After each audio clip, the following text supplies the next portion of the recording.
So the U.S. and China managed to agree to a break from their tariff spat for now. Now, will the 90-day pause really reset their relations and draw out an ultimate end to the trade war? Let's turn to Professor Min-jung this morning. Welcome back, Professor Bach. Good morning. So I think we can all agree that the deal came sooner than we all expected. What do you think was behind the outcome of Monday's negotiations? Was China more desperate here or the U.S.? Yeah, it's unlikely that one side was clearly more desperate than the other. Rather, both the US and China have strategic reasons to come back to the table at this moment. Mm. For China, slowing export figures with consumer demand and growing pressure from multinational firms relocating supply chains are increasing the economic urgency. But on the US side, inflationary pressures, a political sensitive election year, and growing concerns about the resilience of critical supply chains, particularly for elective sensitive elections, but growing concerns about that. So we are seeing that it's not a sign of desperation, but a sign of strategic realism from both sides.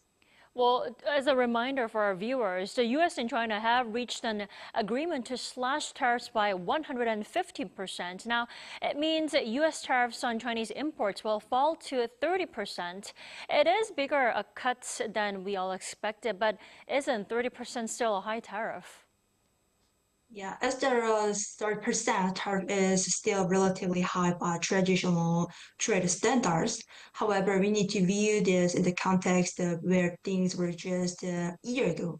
During the height of the U.S. China trade tensions, tariffs when some Chinese goods reached over 145%, severely impacting global supply chains and raising costs for businesses and consumers. So the reduction to 30% now is a meaningful shift, both symbolically and economically aside of that. It signals that both parties are willing to make concessions and create a space for longer term negotiations. Well, going back to my first question on who's being more desperate, the U.S. or China, Professor Bogdan, who would you say won here?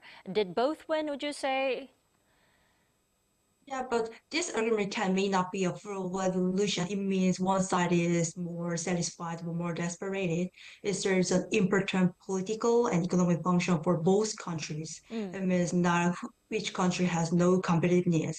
For the US, it demonstrates progress in reducing inflationary pressure, provides relief to business dependent on Chinese components. But outside of China, it is the burden on exporters and sends a stabilizing signal to global investors. So while neither side can claim total victory and total desperation, both achieved partial wins that align with their broader national interests now. So it's less about one party winning and more about preventing further lose. So in complex trade relationships like this, success often means avoiding escalation and protecting long-term competitiveness and more preserving room for in the future cooperation. So it means in that sense, both sides can walk away from this ideal and deal with meaningful gains. So no win-lose situation. So there's that for the U.S. and China. Now, what about South Korea, Professor Bog? What's taking so long for South Korea and the U.S. to draw a deal? Then, are we behind because China's deal came up first? Yet, but the time is it means the pace of a new trade agreement between South Korea and the U.S. reflects it means strategic priorities. It means not a time decisions and not a time priorities. It means not delay. So unlike countries starting from scratch, it means Korea doesn't need to starting from at the first point. Mm-hmm. So South Korea already has a strong foundation through Korea-U.S. free trade agreement in already. So any new deal is less about urgency and more about refining cooperation, especially in digital trade and key technologies, and also some furthermore resilient supply chains. So the US also shifted toward trade policies focused on labor and economic security. It means making current negotiations from complex than traditional tariff talks.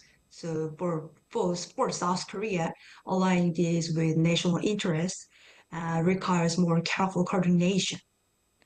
Well, Professor Bach, before China, last week, the UK became the first country to strike a trade deal with the U.S. Now, the U.S. agreed to cut tariffs on cars to as low as 10%, while the UK will lower barriers on agricultural and auto products.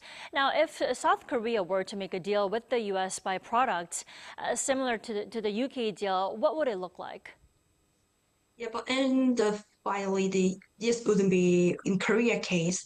It wouldn't be a copy of the UK model because Okay. if South Korea were to sign a product-specific trade agreement with the US, similar to the UK recent deal, the structure would look quite different. While the UK focused on agriculture and cars, the Korea-US deal would likely emphasize the advanced sectors image such as semiconductors or electric vehicles and green technologies, where Korea has more global competitiveness. So, while like companies would be revisions to Inflation Reduction Act, especially to ensure that Korean-made electric vehicles and battery parts are treated fairly in the US market. So South Korea could offer improved market access for US products like agriculture goods and pharmaceuticals or digital services. So it means it would be a copy of the UK model in Korea case. It would be a more forward-looking deal with the reflex and shared innovation goals and economic security. Well, trade officials of the U.S. and South Korea will continue their talks here in South Korea this week. So let's see if anything fruitful comes out of those discussions. Thank you so much for connecting with us, Professor Bach. You have a wonderful day. Thank you.